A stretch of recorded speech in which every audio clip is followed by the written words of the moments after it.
പ്രതിച്ഛായ കണ്ടതിന് ശേഷമുള്ളൊരു full review ആണ് ഇത്. ഫസ്റ്റ് ഹാഫ് കഴിഞ്ഞിട്ട് റിവ്യൂ ചെയ്യാൻ തോന്നിയില്ല, അതുകൊണ്ടാണ് ഫുള്ള് കണ്ടതിന് ശേഷം റിവ്യൂ ചെയ്യാൻ തോന്നിയത്. ബി ഉണ്ണികൃഷ്ണൻ സംവിധാനം, കഥാ, തിരക്കഥ, സംഭാഷണം, സംവിധാനം ഒക്കെ ബി ഉണ്ണികൃഷ്ണനാണ്.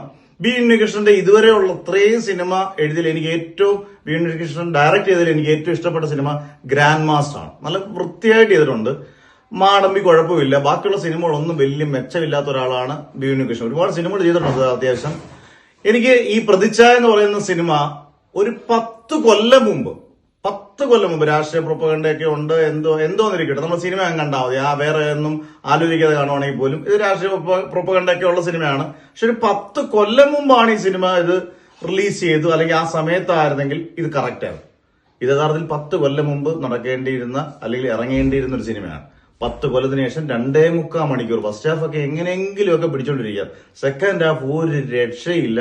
വളരെ ലാഗ് ചെയ്ത് 2.25 മണിക്കൂർ ചുമ്മാതൊരു സിനിമ. നമ്മൾ തിയേറ്ററിൽ കയറി ചുമ്മാതൊരു സിനിമ സമയം പോക്കിന് വേണ്ടി വെയിൽ കൊള്ളാതെ AC ഇരുന്ന് കാണാം എന്നുള്ള രീതിയിൽ പോയി കാണുവാണെങ്കിൽ ഈ ചൂടത്ത് നമുക്ക് കുഴപ്പമില്ല. പൈസ അത്രയും നഷ്ടപ്പെട്ടാലും 150 രൂപയ്ക്ക് അത്രയും സമയം നമ്മളൊരു 3 മണിക്കൂർ തിയേറ്ററിൽ ഇരിക്കുന്നു എന്നുള്ളൊരു പോസിറ്റീവ് അത് മാത്രമേ ഉള്ളൂ. ബാലചന്ദ്രനും കുഴപ്പമില്ല, നിവിൻ പോളിക്ക് പറ്റിയൊരു ക്യാരക്ടറേ അല്ല.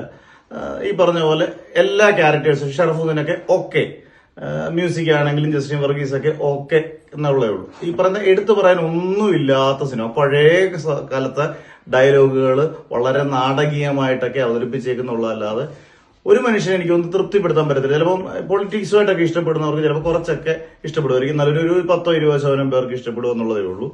എന്തായാലും എനിക്ക് പേഴ്സണലായിട്ട് തോന്നിയത് ഒരു OTT വന്നപ്പോൾ നമ്മൾ ഫുൾ ടൈം ഇരുന്ന് കാണാൻ ചാൻസ് ഇല്ലാത്തൊരു സിനിമയായിട്ടാണ് എനിക്ക് പ്രതിച്ഛായ തോന്നിയത്. ഇപ്പൊ നമ്മൾ പ്രതിയായി എന്നാണ് എനിക്ക് തോന്നിയത്.